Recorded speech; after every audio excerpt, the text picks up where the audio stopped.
ನಿಮ್ ನಂಬರ್ಗೆ ಕೋಟಿ ಕೋಟಿ ಹಣ ಬಂದಿದೆ, ನೀವು ಲಕ್ಕಿ ಡ್ರಾ ಕಾಂಪಿಟೇಷನ್ ಅಲ್ಲಿ ವಿನ್ ಆಗಿದ್ದೀರಾ, ಹೀಗೆಲ್ಲ ನಿಮ್ ನಂಬರ್ಗೆ ಮೆಸೇಜು ಕಾಲ್ಸು ಬರ್ತಾನೆ ಇರುತ್ತೆ. ಆದ್ರೆ ಇಂಥ ಆಮಿಷ ನಂಬಿದ ಶಿಕ್ಷಕರೊಬ್ಬರು ಬದುಕು ಇದೀಗ ಅಕ್ಷರಶಃ ಬೀದಿಗೆ ಬಿದ್ದಿದೆ. ಹೀಗೆ ಕಣ್ಣೀರು ಸುರಿಸ್ತಾ ಕೂತಿರೋ ವ್ಯಕ್ತಿ ಸರ್ಕಾರಿ ಪ್ರೌಢಶಾಲೆ ಶಿಕ್ಷಕ. ತಾವಾಯ್ತು ತಮ್ಮ ಶಾಲೆಯಾಯ್ತು ಅಂತ ಮಕ್ಕಳಿಗೆ ಪಾಠ ಮಾಡ್ತಾ ನೆಮ್ಮದಿಯಾಗಿದ್ದ ಇವರ ಬಾಳಲ್ಲಿ ಈಗ ಸಂತೋಷ ಮರೆಯಾಗಿದೆ. ತಿಳಿಯದೆ ಮಾಡಿಕೊಂಡ ಎಡವಟ್ಟಿನ ಪರಿಣಾಮ ಬದುಕು ಬೀದಿಗೆ ಬಂದಿದೆ.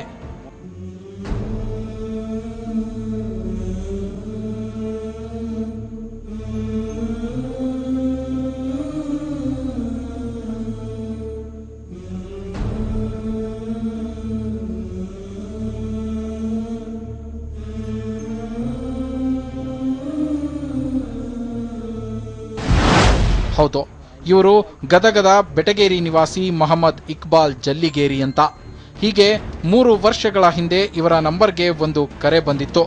ಕರೆ ಮಾಡಿದ ವ್ಯಕ್ತಿ, ನೀವು 25 ಲಕ್ಷ ರೂಪಾಯಿ ಹಣ ಗೆದ್ದಿದ್ದು, ನಾವು ಹೇಳೋ ಖಾತೆಗೆ ಹಣ ತುಂಬಿದ್ರೆ 1 ವಾರದಲ್ಲಿ ಬಹುಮಾನದ ಚೆಕ್ ನಿಮಗೆ ತಲುಪಲಿದೆ ಅಂತ ಅವರನ್ನ ನಂಬಿಸಿದ್ರು.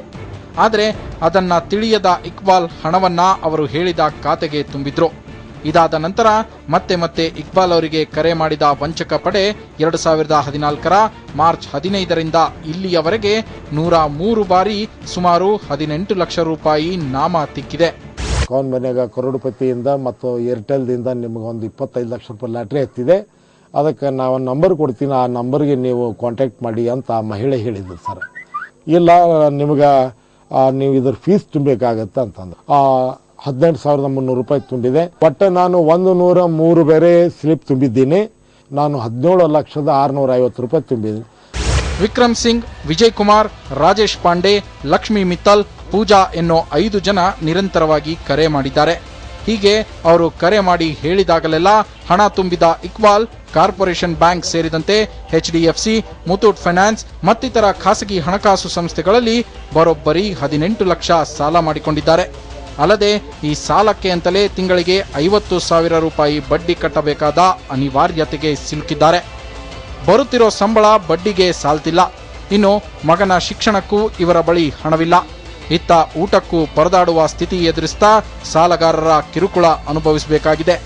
ಆದರೆ ಈ ಬಗ್ಗೆ ಪೊಲೀಸ್ ಇಲಾಖೆಯ ಹಿರಿಯ ಅಧಿಕಾರಿಗಳ ಗಮನಕ್ಕೆ ತಂದರೂ ಪ್ರಯೋಜನವಾಗಿಲ್ಲ.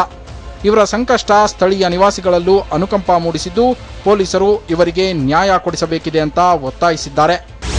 ಇವರು ಒಂದು 2 ವರ್ಷಗಳಿಂದ ಆನ್ಲೈನ್ನಿಂದ ಬರುವ ಕೆಲವೊಂದು ಸುಳ್ಳು ಕಾಲ್ ಕರೆಗಳಿಗೆ ಸಾಕಷ್ಟು ಲಕ್ಷಾಂತರ ರೂಪಾಯಿಗಳನ್ನು ಕಳ್ಕೊಂಡು ತುಂಬ ಸಮಸ್ಯೆಗಳನ್ನ ಎದುರಿಸ್ತಿದ್ದಾರೆ.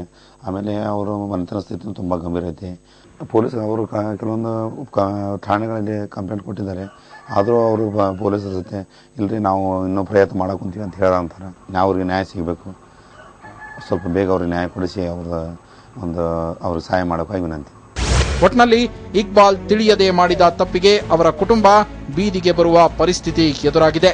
ಇತ್ತ ಮಗನ ಸ್ಕೂಲ್ ಫೀಸ್ ಕಟ್ಟಲು ಪರದಾಡ್ತಾ ಇರೋ ಇಕ್ಬಾಲ್ ಸಹಾಯಕ್ಕೆ ಪೊಲೀಸರು ನಿಲ್ಲಬೇಕಿದೆ. ಅಲ್ಲದೆ ಇಕ್ಬಾಲ್ ಮಾಡಿರೋ ತಪ್ಪು ಇತರರಿಗೂ ಪಾಠವಾಗಬೇಕಿದೆ. ಸಂಜೀವ್, TV9 ಗದಗ.